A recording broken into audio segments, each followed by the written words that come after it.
Explaining entertainment, keeping you ahead of that culture curve so that you can tell all your friends, hey, I knew this was going to happen. I knew this entertainment thing was going to flop or do well. And well, that's what we're here to do yet again. If you like content like this, consider clicking the like button, share, subscribe, and you can stick it to the algorithms. When you click it, we're talking about that notification bell. We covet your comments, so drop one down below. Joining us to dissect the trouble that Disney is in particular, the Pixar studio, who could have seen that one coming, is Jonas J. Campbell, investigative reporter for That Park Place, and dissector of all things woke over on his ever-expanding YouTube channel. Jonas, welcome aboard. Good to be here.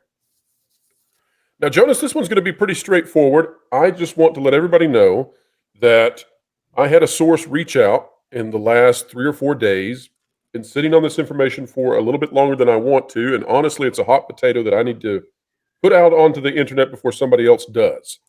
Taking a little bit of a risk to even hold it this long. The rumor that's been handed to me, and I cannot corroborate this, it is something regarding the future.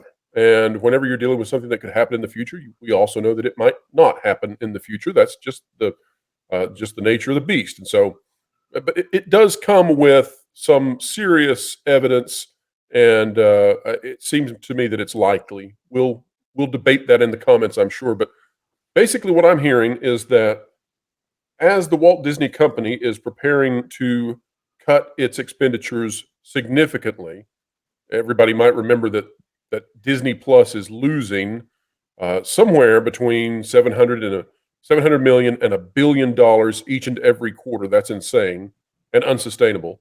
Disney's trying to lower their expenses now, and that one of those expenses that might be cut going forward is that later this year, Q3 or Q4, that would be fall and winter, for those of you need a little assistance with that one, that Disney may be considering consolidating the Pixar studios with Walt Disney Animation. Now, the source that has reached out to me, and I'm being very careful with this, I'm not even reading what they've sent to me, being careful with it. They've essentially said that they do not believe that the plan right now is for Pixar to be completely abolished.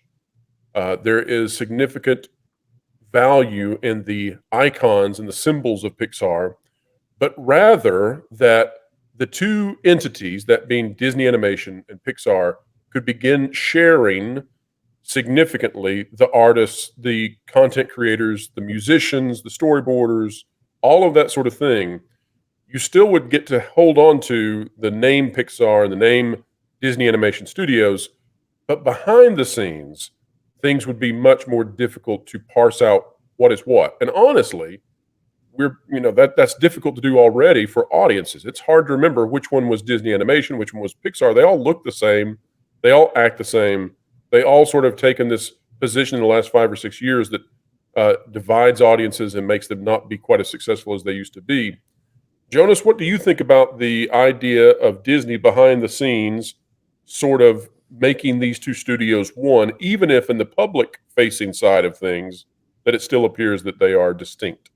Well, that would turn Pixar into another Blue Sky Animation or Movie Tunes, later Disney Tunes studio. It would be just yet another decline and yet another acquisition, a full acquisition in this case. This has been the danger, I think, ever since 2015, when John Lasseter was let out the door and they lacked strong and narrative leadership. Disney will, because the Disney company will latch on to, if they can say, this is the guy, this is the origin story of the thing. They have a Walt Disney, they bought a John Lasseter, and hey, they even bought a Stan Lee. They love those origin stories, but when they walked John Lasseter out the door, Pixar didn't have that origin story anymore, and they can't retell it again without creating problems for themselves. Now, Ed Catmull, who was the other great ingenuitive lead over at Pixar, he got folded into the Walt Disney Company as well.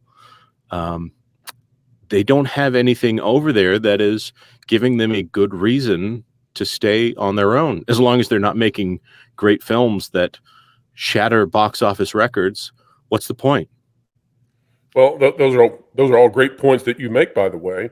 One thing that I would say is that this is a lesson for everybody out there. If you are in a position of power within a company, or if you own your own company, whatever the case might be, do not disregard the power of geniuses. If you have a genius on your hands, that is the type of person that you hold on to with everything you have. If you know anything about leadership, you know that the very top individuals in any kind of endeavor, that they produce by far the most success compared to anybody else. At the extremes, it becomes far more extreme. John Lasseter was and is a true genius. He is now over at Apple, and Apple is now taking on Disney. Now, Jonas, I want to point out why I think that this rumor has some serious veracity. If we take a look now at the social media accounts for some of these movies, we're going to find something extremely interesting. And I mean this. By the way, this was sent over to me by Mac on Twitter, and the link to Mac's account is in the description below.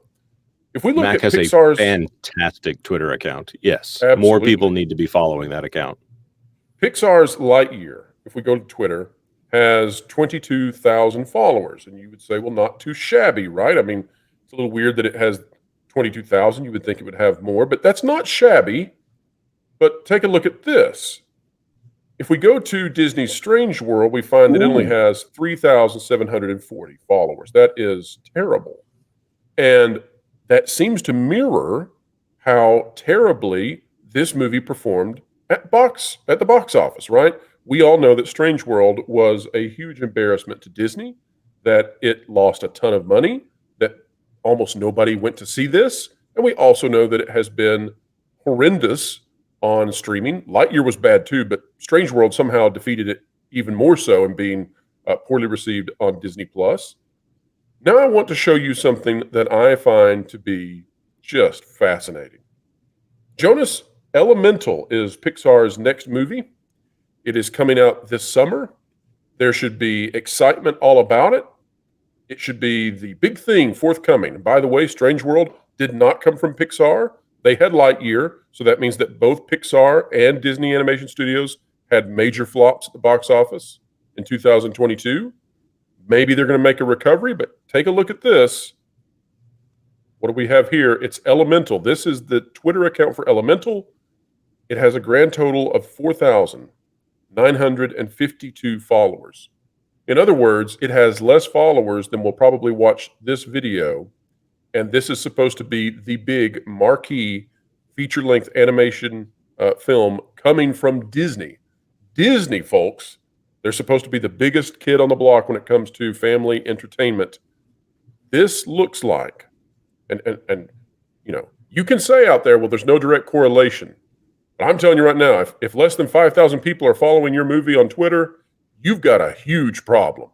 You've got a huge problem because nobody cares or knows what this movie is. This is coming out this summer. This is looking like this could be Strange World bad in terms of box office reception. That's less Jonas, than I two want and to a show half you. months away. My goodness. Jonas, I want to show you one more thing because this is going to put everything in context. If you're wondering, you know, Pro's got to be crazy this time, right? Surely they're not going to combine in the background Disney Animation and Pixar together. Why would they do that, right? Let me show you this. This is amazing. Let me show you what something successful and something anticipated looks like. This is the Super Mario Brothers movie account on Twitter. It's nearing 300,000 followers. 300,000 followers. And by the way, anybody out there, you can go look at the various other social media accounts and you're going to find that the pattern is repeated all over the place. This is the definition of a giant difference between movies by Disney and movies by others. The anticipation levels here are just enormous. Jonas, what do you think? I think the difference is night and day. I was thinking over here, who follows an account for a movie? So maybe this is a nothing burger. But wow, that Super Mario Brothers movie account, they're doing very well for themselves. And as has been predicted here and confirmed by Chris Pratt, there's probably going to be a lot of activity coming out of that account, maybe for a decade. Exactly. And you know, really, you have to see something like this in order to understand contextually what those other numbers mean. You might say, well, you know, surely, like you were saying, nobody follows movie accounts on Twitter, right? Who cares about those? Those are used for advertising. And then you come over to this and you go, oh, wait, apparently lots of people do. And I just, it's the gulf between these numbers that it's just hard to even fathom. You're talking about Disney movies, and we all know Disney is supposed to be the behemoth in the room. They're the big guy. You got 5,000 followers versus 283,000 followers. This is insane. This reminds me of is it Donald Miller era of Disney? The guy who was Walt's son-in-law that they put in charge of the company, and they just tried to keep going for a little while after the Jungle Book, and they, in fact, reused some of the assets for the Jungle Book when they did Robin Hood. And Robin Hood's fine, but it's a little long for a Disney movie, or 101 Dalmatians, which is fine, but it's, there's a lot of brand synergy and brand deposits, as Bob Iger would say, put into some of these movies in this era between the death of Walt and 1989 with The Little Mermaid and Rescuers Down Under, where there's this, you could call it a dork age of Disney that they're revitalizing with nostalgia now, but or the 3D era before Disney bought Pixar, where everyone goes, that's a better example, because Meet the Robinsons, yeah, I guess it's okay. Chicken Little, Final appearance by Don Knotts gets a oh, nod for that one. much respect to Disney legend Don Knotts, and Barney Fife. May he rest in peace with his one bullet in his that And he doesn't keep in his gun. May Pixar, with their current trajectory, nip it in the bud. Let me show you this, Jonas, real quick. So this is a list of all the Pixar films over on our good friends at Wikipedia. A little facetiously there, but anyway, if we go down to, I mean, we can all remember the golden age of Pixar when they were just firing hit after hit. Just you could count on Pixar to be a fantastic film that your family would love. It would have raving reviews from everybody. And something changed recently. I can't imagine what that was, although maybe we talked about it earlier, right? But Yes. if we look here, let's see what the most recent fare has been. I want to go back to 2018. I think that Coco is a good movie in terms of the quality. Then we get to Incredibles 2, which I think was a major letdown for everybody, who went to see it. But also it was creator driven. That's true as well. But that comes out in 2018. We get Toy Story 4, which I think is the weakest of the Toy Story films, no matter how much the media tried to prop it up. And then we just go on a ride of below average Pixar. Onward, Soul is okay, but not great. Luca is okay, but not great. Turning Red, not good. Lightyear, whoa. Abysmal. And I think that honestly, if you look at this, you go back to when John Lasseter was let go, and you start adding up, and you realize that these movies that we're looking at here, these come about after he was gone and had no discussion in the beginnings of these. You have to remember that these movies often are in like 3, 4, 5 year productions, and so it took a while to get to the movies that he's had no connection with. And that's why I think this rumor that I've received. By the way, I trust this source. We'll see what happens, but I think this gives it a little bit of force because Pixar is struggling mightily. Disney Animation Studios is struggling mightily. We look at the difference in the audience anticipation of future films. It's not there for Disney, and they're going to have to do some kind of shakeup. So what kind of shakeup are they going to do other than try to consolidate and bring this thing under some kind of unified creative vision? Well, they can't bring in their lightning directors from Walt Disney Animation to fix the problem, because if they had those, well, they wouldn't have the same problem over at Walt Disney Animation right now.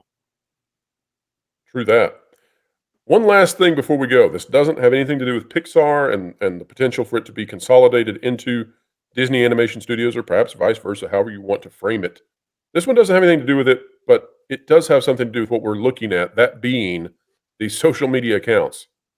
The Little Mermaid, based on a classic Disney animated film, they have chosen to market this thing in bizarre ways that I can't fathom how they believe it'll turn out well. And look at this.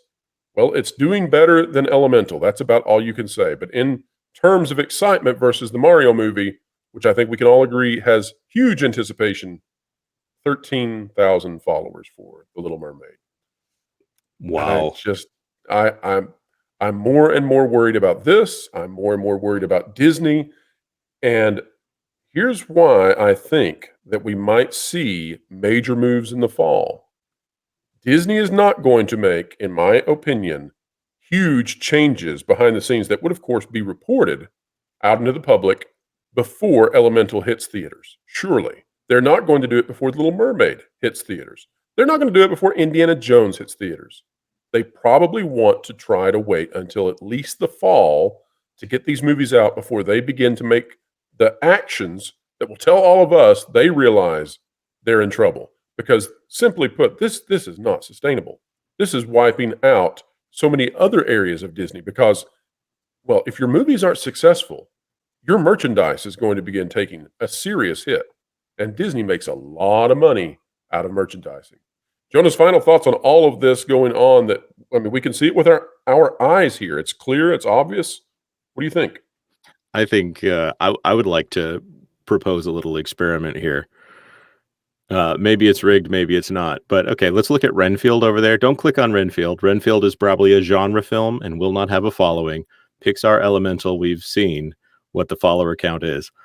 The Flash, which has an amazingly troubled production, looks like yet another superhero film. Oh, 65,000. By the way, I didn't know what it would be. It was kind of a gamble there. But yeah, this is crazy. The Disney stuff, people have just left. They're gone. Yeah.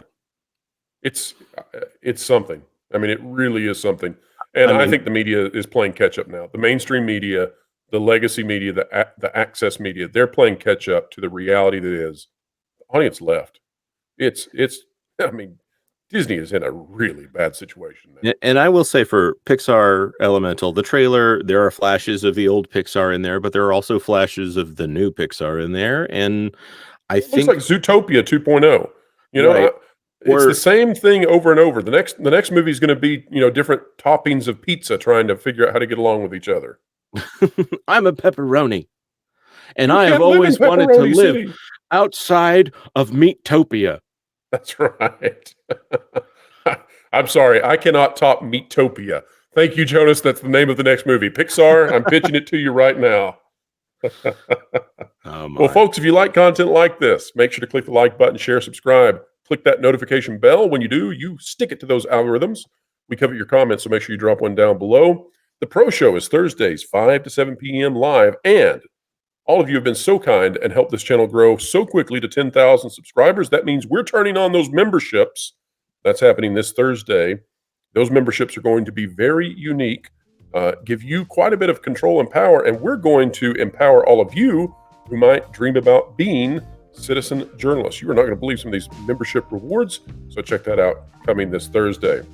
Jonas, where can people find you on this great, big, beautiful web out there? Well, you can find me, first of all, on The Pro Show, where I like to be the co-host and producer. Sometimes a little bit more producer than co-host, but hey, somehow the sausage has to get made in the world of Meatopia. And that's the sinister plot in it. Then I also get to be a part of the Valiant Renegade show Sundays at 6 p.m. Eastern. But I'm also a writer at That Park Place, and I like to fancy myself a budding YouTuber. Well, bud away and don't get nipped, right? Remember that. All right, folks, we hope you enjoyed this. Until next time, keep learning, keep growing, and keep having fun. Make sure to catch The Pro Show Thursdays 5 to 7 Eastern Time. Entertainment Explained, The Culture Curve Conquered, live with Pro and all his friends.